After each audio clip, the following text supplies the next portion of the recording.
Today we'll be reviewing the Airsoft GI G4-18. Now I picked this gun up about, I'd say 2.5 years ago, 2 years ago. Yeah, like 2009, November, October. They had just come out with the newer version with the non-one-piece trigger guard and the blowback. This is a beautiful, really reliable gun. The centerpiece of this gun, like all the other G4s, is the front end. This gun has the, this does not come with a flash hider. This is my friend's. I'm using it instead of my normal SPR flash hider. And the barrel will be black, but it scratches off real easy, or at least mine did, which sucks. But it is the carbine length barrel with the Mark 18 Ris II by Daniel Defense. This one is officially licensed. Socom gear makes it. This thing is cool. Getting into the rail system, it is the rail system used by most Socom units, Special Operations Command. It is a two-piece free float rail system, and I say two-piece because the bottom piece removes intentionally and it's structurally sound. It connects to the top piece, and the point of it is so that once you remove it, you can place a grenade launcher, saving weight, adding ease. You don't need specialized tools, which is what they're going for the SOF forces.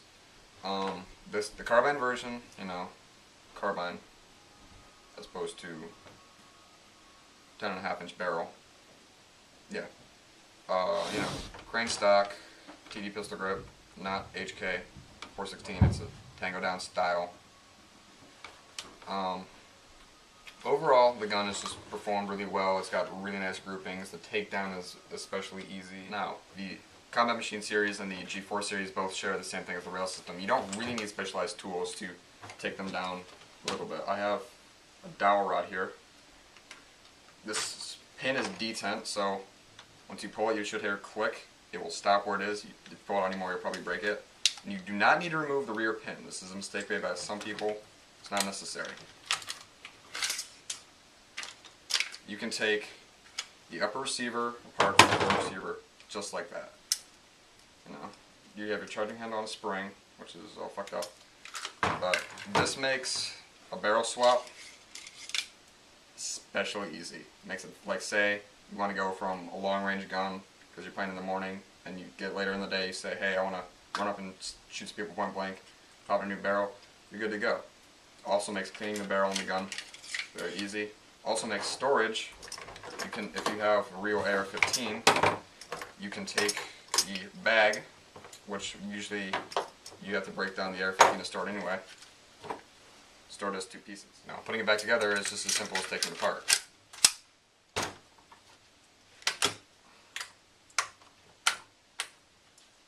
The gun is just very intelligently set up. It's simple. The gun is polymer, and I say polymer over plastic because it's just really strong.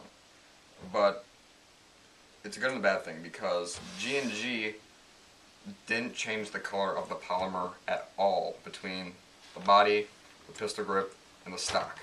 So what this means is while the polymer does look really good, it makes everything all kind of blend together, and if you're going for super realism without having to have a metal body, you'll notice it, and it'll eat at you like it did at me. But continuing on, the stock overall, I would have to say would be the disappointment of this gun. Now, the stock overall is just, it's a hassle. It's just a normal crane stock. It stores battery. It's nice. I got the wrong battery, which sucks. It got your, it comes with a rubber butt pad, which is nice. Not all stocks have this, and once you start using it, you realize how nice it is for just traction on your shoulder. But the problem comes in getting the battery. You're not supposed to be able to just rip the back off like that. There's two tabs. You have to squeeze them and then pull the thing off. The tabs are so hard to move, one of them broke off. Now, it's a good thing and a bad thing. It's a bad thing if yours can just fall off. However, mine stays on enough where it'll only come off when I need it. It's a crane stock. It has the three, I'll call them cells for now, the buffer tube and the two battery storage units, which would be, again, used for SOF. I would recommend a nunchuck battery that comes in 2 sticks, like a 9.6, 1200 or 1600. Not the one that has 3 that are the size of AA batteries. Not something like this, because this won't fit. that doesn't work. Can't do it now. I said the crane stock was kind of bad, but I'll compare it to something that's really awful. This is my friend's ER25. It's a pretty good gun. He doesn't usually run the OG mud gun suppressor, but the crane stock is crap on here. It just looks really cheap. You can see it just move around. He doesn't have an AR wrench, so he can't really tighten this nut down here. So the buffer tube wobbles. It's easier for airsoft companies to make stocks that screw in normally into the back of the version 2 gearbox than to have something super realistic, just because some people don't have the ability to go out and buy an AR wrench, may not know where. It has these felt cheeks. I don't like these, some people do. It's personal preference. However, his does come off normally. Mine doesn't. Okay, now, really nice feature about this rail and the gun overall is this continuous top rail. It allows the mounting for EOTechs, which would be a hollow sight, red dots, multiple sights, like if you want to have an EOTech and a flip-to-side zoom, it'd make just mounting it really easy. Some call it monolithic. That doesn't really make sense to me, so I'll just call it continuous. But know that when someone says monolithic, it's the same thing. I usually do run a red dot right about here. It's a really weird aim point style. Unfortunately, I left it on because I'm really smart and the battery died. So, unfortunately, I'm not even going to have it on here. It's not really worth it. When I rack the slide, you know, pull back this. It's the advantage of this over the non-blowback ones. Is the non-blowback ones, you have to try to claw at the dust cover to get to the hop up, and you have to hold it down, and it's just really hard.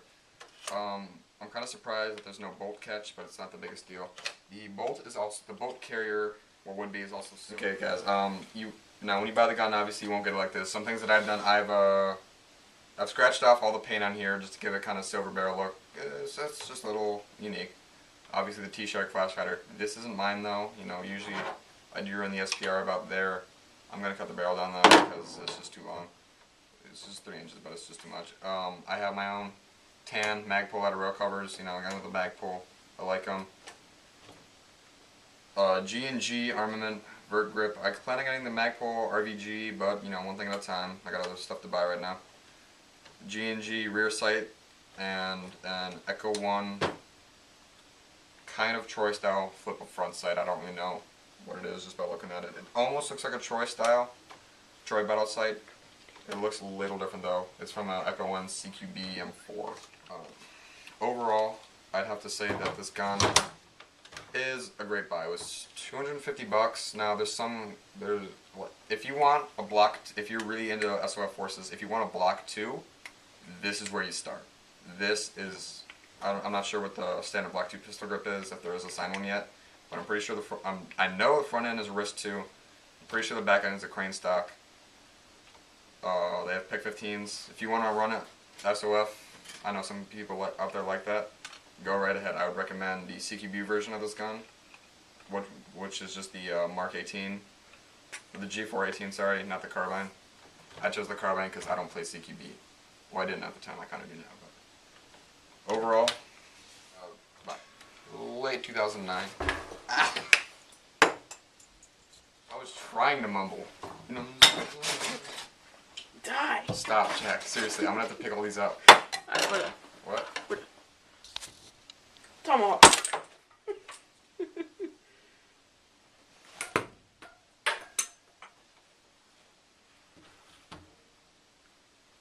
Hurt. You're too tall.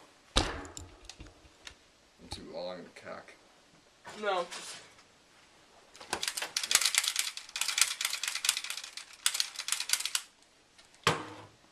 Oh, damn it!